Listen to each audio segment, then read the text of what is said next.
If you are listening to this podcast, it means you're searching for someone who understands you, someone who gets you. You are yearning to be understood and to belong. Welcome to the Someone Gets Me podcast, where we help smart, talented, and sensitive people navigate an often insensitive world. I am Dianne A Allen, your host. My roles as ambassador, author, speaker, and intuitive mentor for bright and talented people are woven into each episode. I have the experience and knowledge to educate and inspire, as I have been there and I understand your unique intensities, sensitivities, and challenges. Welcome.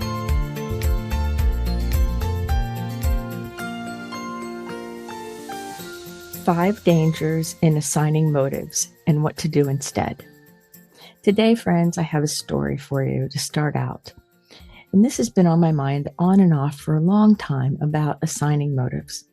And recently, a friend of mine said, "Hey, I know some other kind of gifted, creative women that are around your age that would like to expand their network, like make more friends." And I said, "Sure, I would love to make friends." Because sometimes those of us who are intuitive and gifted and a little bit quirky, it's hard sometimes to make friends, especially new friends. And because the person asking me is a friend of mine, I thought, yeah, sure, I'm in. Now, an interesting thing about it is those of you who know me well know that I am 100% introverted. So stepping out and meeting new people and doing new things feels a little risky, though I have learned over the years how to do that, pretty well because I'm good and social too. But anyway, so I said yes. So the person contacts me and we set up a time, like, I don't know, it's a Monday afternoon or some crazy time to have what I call Zoom tea.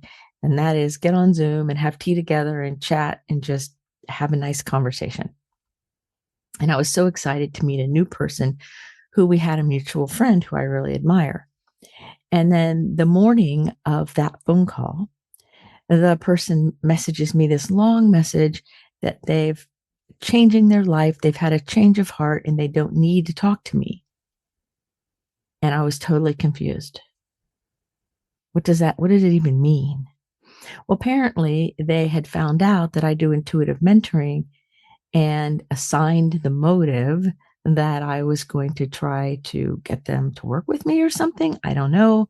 And so they distanced themselves and I never heard from them again, when the whole thing was all about just connecting two people. And it's happened other times where I was engaging with some people on social media and I really loved this one person's content and what they were saying. And we had a lot of similar interests. And I thought, hey, that'd be kind of fun to have Zoom tea and just say hi to another human being. Because sometimes at that time I was at home a lot working just online and wanted to be around another person or at least talk to somebody new. And that person said, sure. And then the next day I get, I researched who you are. I can't do that. You're going to try to get me to work with you. And I'm like, no. Again, that person assigned motives. So I just thought that was very interesting. And then as I was preparing for this show, I recalled the time when somebody reached out to me through LinkedIn and I was guilty of assigning the motive. I thought, they only want to meet with me to try to sell me something. But something intuitively in me said, make the time to talk to this person. And sure enough, that person did not try to sell me anything. He didn't even try to tell me what they did. They just wanted to meet another human being. Because see, visionaries and gifted, talented people, we don't process the world the same as many others. And we are designed, all humans are designed to have human connection. And so when you take connection away or people are feeling isolated, that yearning to reach out and connect with another person isn't always motivated by business. Sometimes it's motivated because we're humans and that's how we are designed. So I noticed that this assigning motives and either distancing ourselves or getting into somebody's world. I remember one time I had hired an assistant who made it working for me about, 2 weeks or so. because one of the things that happened was that person assigned the idea to me that she goes, "Oh, you're a spender. You'll spend a lot of money." And when we went shopping for office supplies, and this person tried to keep getting me to buy things I didn't need. And the more I said, I don't need that, that's not what we're here for, I don't need that, the more agitated this person got. And so there was other agendas. And that's beyond what I want to talk about in this podcast. But what I want to have all of us thinking about is, are we assigning motives to people we know, to people we don't know? And how does it affect our personal and professional lives? There are 5 things that I see right off the top of my head, right out of the gate, right off the top of my head. One is it creates misunderstandings, right? That when we assign motives, it creates misunderstandings. Because when both of those people distance themselves from me because of what I do for a living, it hurt my feelings a little. Like, I didn't know them. I didn't, you know, get too upset about it, but it did hurt my feelings because I'm a human being too. And I would like to have friends, and I would like to meet new people and have great conversation. And I don't look at people as a cost center of how much money can get out of you. Now, I do know people who do that, but I'm not one of them. And so when people assign that motive to me, it doesn't feel good. And it hurts to have people distance themselves because they are assigning motives, even though I'm very clear about that it's them, not me. So it creates a misunderstanding. So that person is cheated out of having a friend or even just a nice conversation. And I get cheated out of meeting somebody new. So everybody loses in that situation because the misunderstanding is there. Another danger in assigning motives is it creates and fosters animosity, where there can be division or upset, or that person did this bad behavior because they're this way. Well, not necessarily. I don't think anybody wakes up every single morning saying, "How let me see how I can screw my life up today. Hmm, let me really mess it up." I don't think that happens. I think people make bad choices and do things that do mess their life up, but I don't think they wake up trying to do it all on purpose. I think everyone, I believe, and this is the way I operate, that all people are doing the best they can in the given moment based on internal and external factors that we may know nothing about. So when we have division and animosity because there's assigned motives without checking any of it out, we could be going down a wrong road regarding another person, or somebody could be doing it with us. That just creates more and more separation. When, remember, us humans, we're meant to be connected to other people, not separated. The third thing I think of is that it kills productivity in business and in work and in home and family. But I'm really thinking about this one when it comes to work, because visionary people, gifted, talented, intensely sensitive people,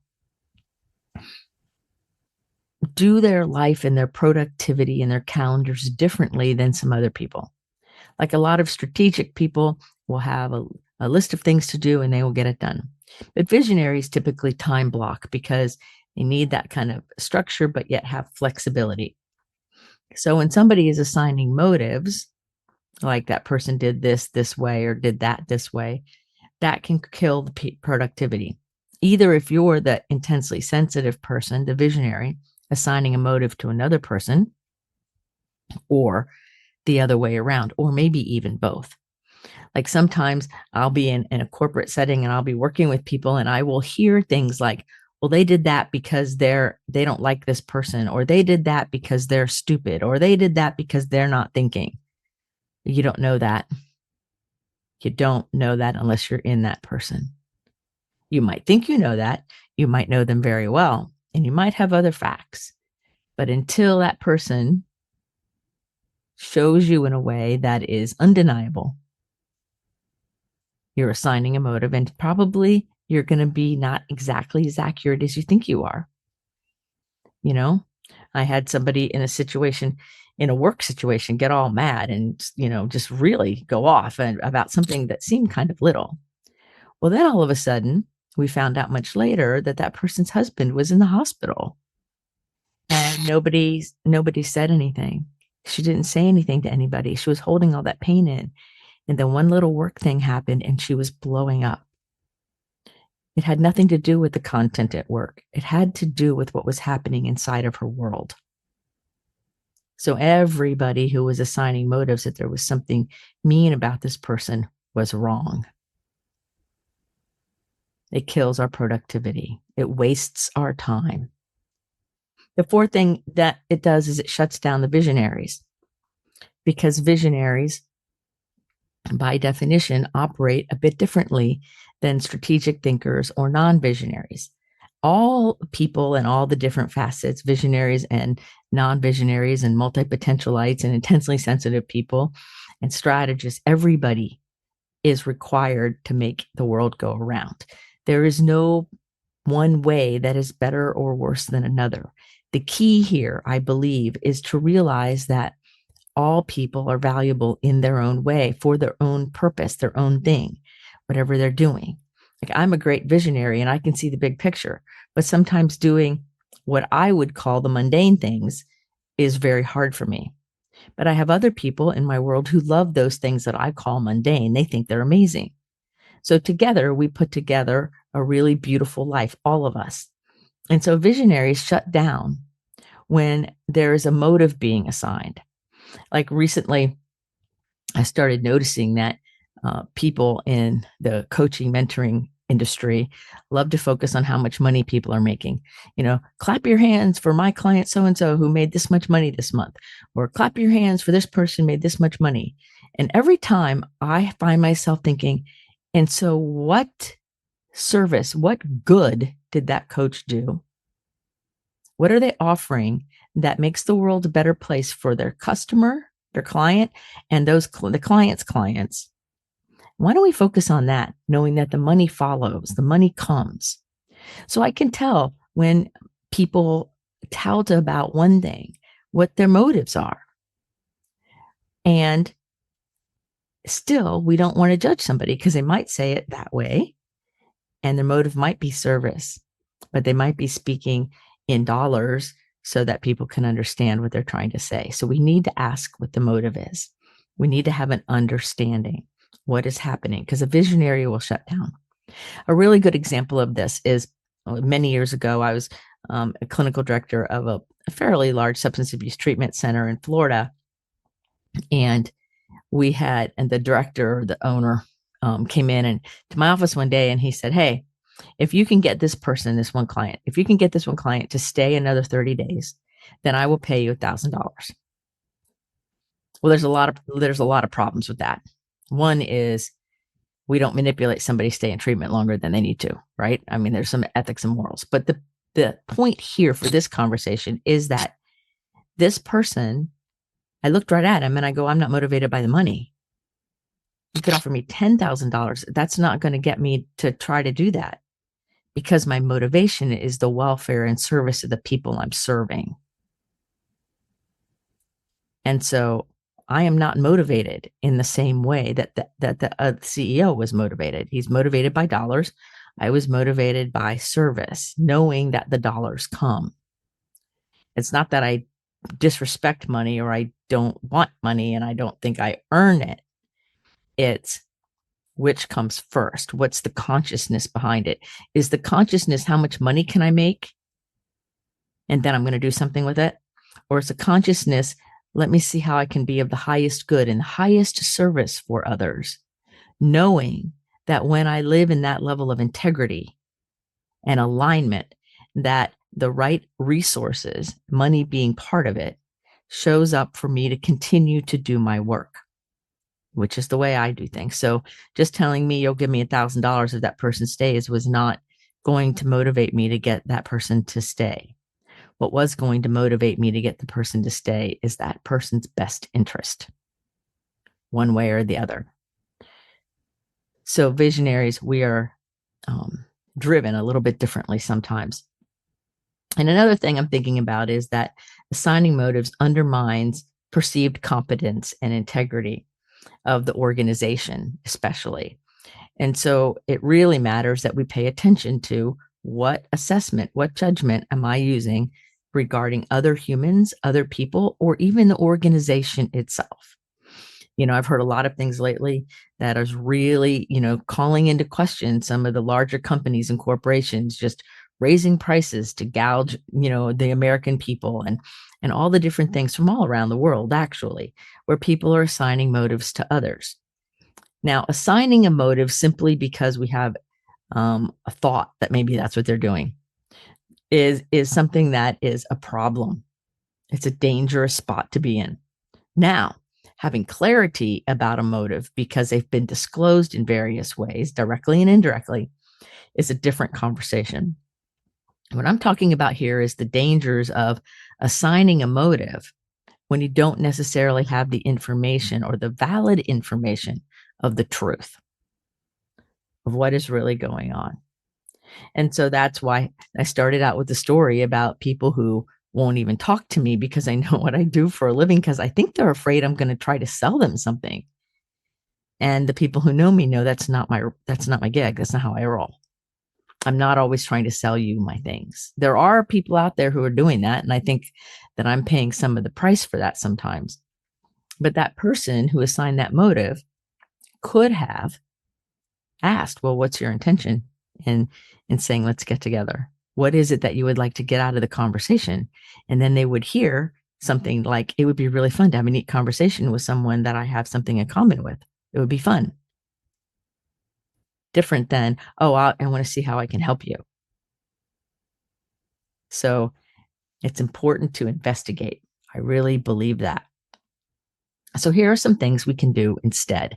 Instead of walking around judging and assigning motives to all people everywhere all the time, let's do some things a little bit differently. And one of the things is to set clear and simple boundaries with ourselves and others.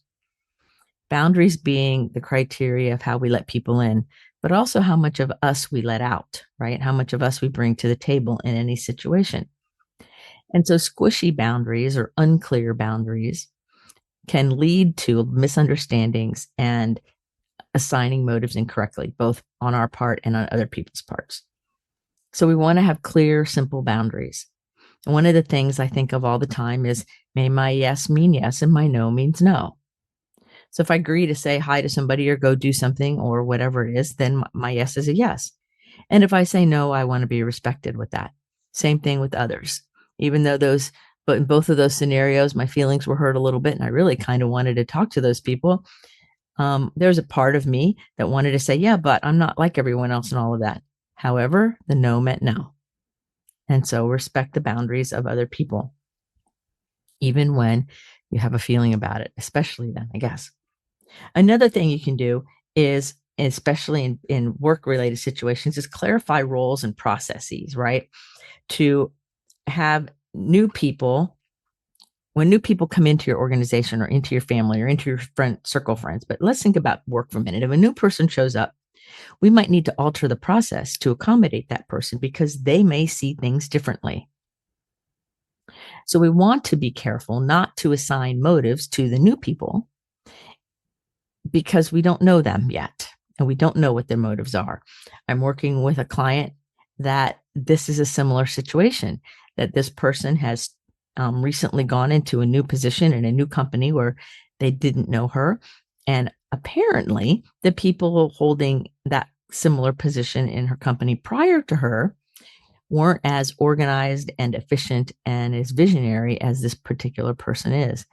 So the company previously had accommodated the other person with a lot of second guesses, a lot of check marks, a lot of extra things that this new person, my client, doesn't necessarily need because she's a very high profile visionary who's extremely organized.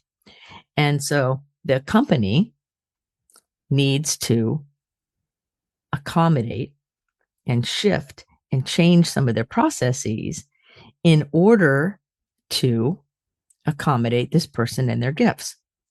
But what happened was the different people, the intersecting parts of the organization were assigning motives. They were assigning motives on the new employee based on the behavior of the old employee. And that is very ineffective. It gets in the way of the business. It gets in the way of the situation because holding against a new person what another person did does not work.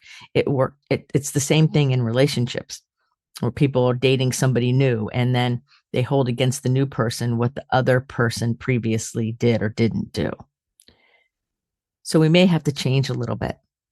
So when a new person enters, rather than assigning motives, I hear it all the time. Oh, you clinicians, all you people out there helping, you're just bleeding hearts. You don't really care about anything else. You don't care about the money. You don't care about anything. And that's not true. It's not true. And the same thing I hear from clinicians toward the business people. All they care about is money. In some cases, yes, but it's not true for everybody necessarily. It takes investigation and adjusting our procedures, our interactions, clarifying our roles along the way so that the dangers of assigning motives don't drive wedges and separation and animosity within the group. We want to learn how to communicate calmly and clearly, realizing that everyone has different demeanors and different stress points and different ways of communicating. And so the more clearly we can communicate and the more calmly we can communicate, the more successful we are, no matter who we are. So I have a little homework assignment that I give people a lot, and I give it to myself sometimes too. And that is to try to say my entire idea to somebody in no more than 25 words. Can I say my message in 25 words? Five-word sentences. Keep it short. Can I do that? Can I say the initial thing? And sometimes the answer is, oh, that's easy. And other times it's like, I don't know, because I find myself wanting to over explain, or I find myself wanting to change the words, or I find myself wanting to do all this inner things that make it difficult, And so are we being calm and are we being clear? And one of the best ways to tell if you're clear is to ask for the other person to share their understanding of what you said. I have a plaque that was given to me many years ago, and it said, what's it say? It says, I know you believe what you think. Oh, I can't remember what it is now. I'll have to tell you later. You believe what you understand. I can't remember it. I remembered it until I went to quote it to you. Anyway, it is about you think you heard what I said, and you believe that what you think I said is what I said, but that's not what I said. It's much more eloquent than that. Anyway, I'll have to put it in the show notes. That's what I'll do. I'll have it put in the show notes so that you can see it because it's a great sentence. So that it's these things that are important. So we also want to have clear directives and with a focus on our outcome. We want to be very succinct, and we want to have clarity, and we want to be reasonable, right?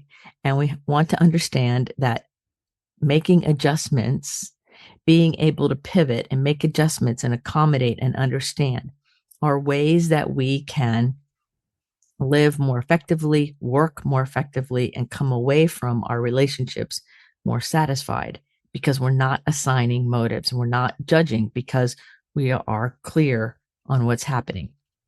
Now, that takes a level of openness and vulnerability on all people's parts, being willing to say what's true for you, minus any kind of judgment of yourself or others. Realizing that everyone is motivated differently. No two people are motivated exactly the same. Like that other story, money didn't motivate me regarding that client. Money is not my primary motivator. Yes, I deserve the fees that I earn because I'm skilled and I'm very, very good at what I do. That's true. And I deserve to be compensated for my work and my knowledge and my expertise. And it's not the primary motive. The primary motive when I'm listening, especially to a new person, is it reasonable that I will be able to serve you? Am I the person that you're seeking? Is what you're asking from me, or of me, something I can deliver? Many people do get to know you calls with me, and I don't work with them because I'm not the person for them. I help them find the person that is for them. Because my first way of listening to a person, deeply listening, is, Do I think that I have the knowledge and the skills and the expertise to serve them to the highest good? If not, they are not my person and I am not their person. And so we want to understand that everyone's motivated differently and everybody is seeking something different. So it takes that deep listening rather than assigning motives. Because I could sit there with some people that call me and say, oh, they just want to do this, this, this. I can help with that. That's easy. But there's always something underneath. There's always a story underneath. There's always something else going on than what the person verbalizes. So I try to listen to what the person is saying and what they're not saying and see if there's an alignment with my skills and my knowledge and my expertise in order to be able to walk alongside them as their mentor, which is quite different than coaching and quite different than therapy, and why it's so much more fulfilling for me. Remembering also that sometimes in the work situation that it's about connection. It's about relationships for a lot of people. Life is about feeling heard and feeling cared about and feeling respected. Even the people who seemingly only care about numbers. So if we want to do something other than assigning motives and we want to get out of that dance of pretending like we know what other people are thinking or what motivates them, we want to begin to ask discerning questions, paying attention to what the person's saying, what they're not saying, to communicate our own needs and ask effective questions. If you're not sure what someone's motive is, ask them. And you don't have to get defensive and go, well, what's your motive here? You could say something like, what would be the intention? What outcome would we like out of this conversation or this meeting? What's important to you in this situation? How does this matter to you? Right? How can I serve you? Maybe even. There's lots of ways to ask and inquire about what someone's real motive is. And sometimes people are sleepwalking. They don't know what their motives are. They're not paying attention. They're just doing what's in front of them because that's what they do. So you could be that catalyst that slows down and calmly and clearly asks a question that's more discerning, allowing the other person to slow down and look within and discern their own connection and motives so that moving forward has authenticity and integrity. You could be that catalyst by not sleepwalking through life, right? And not assigning motives and assuming things about people that may or may not be true. So that's my message of today, is there are dangers in assigning motives. It does create separation. If you're somebody who's working with visionary leaders and intensely sensitive people, then it's very important that you start to learn how to and have them teach you how they think and what's important to them. I have many clients that are in the corporate world and they are, a lot of times educating the people around them, how they operate, how they think, what matters in order for them to be the most effective possible. Some organizations are much more open to varied ways of doing things than others. And there's no wrong answer. The better question is, does it fit? Does it work? So even in the situations of your friends, even in your other relationships, if it's not even work related, pay attention. I hear it all the time on the news and on social media. That person did this because of that. Well, really? Did you ask them? How do you know that? You might think you know that, but have you asked them? Because as I said earlier, I really believe that everyone's trying to do the highest good they can. And people have the beliefs and they hold on to the things they do for a reason.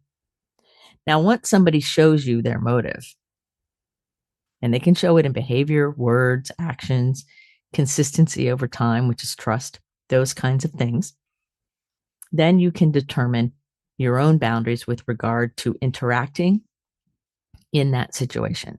I've had clients of mine determine the motives of their employers and they leave because it doesn't align for them. I've had other people seek other opportunities in their lives in general because it does align for them. And alignment and discernment is not the same as judgment, because judgment means I assign value to it, like it's right or wrong. Discernment means I look at something, I experience something, and I go, is that right for me? And if it's not right for me, I can make a different choice without judging the other option as bad. So it's very important that we stay out of the judgment and assuming line of thinking, and we get more into discernment and paying attention to our own impact on others and how others are impacting us, and how when we step into our work, whatever that work or vocation is, that we are competent and we're speaking with integrity, and we have a conspicuous absence in our own mind of assigning motives to others, that we allow other people to teach us what their motives are, and then we act in kind. So friends, I hope that this episode has served you, and I hope what I've said has made sense to you. As always, if you have any questions or comments, or you want to connect in any way, feel free to check the show notes for my get to know you call link, and we'll spend 30 minutes just chatting about whatever you'd like to talk about. Until the next episode of Someone Gets Me, remember to keep your face to the sun so the shadows fall behind you, because you're a rock star and you're here on purpose with a mighty purpose. So go out there and let your light shine. Allow yourself to be calm and clear and free of the misunderstandings that come with assigning motives. Until the next episode of Someone Gets Me, be well. Are you tired of searching for someone to understand you? Join our Facebook group, Someone Gets Me. In this group, you will be able to connect with others who are intense, sensitive, smart, and talented. I share my insights and teachings, and you can connect with others in a real, authentic, safe forum. So join us today. Someone Gets Me.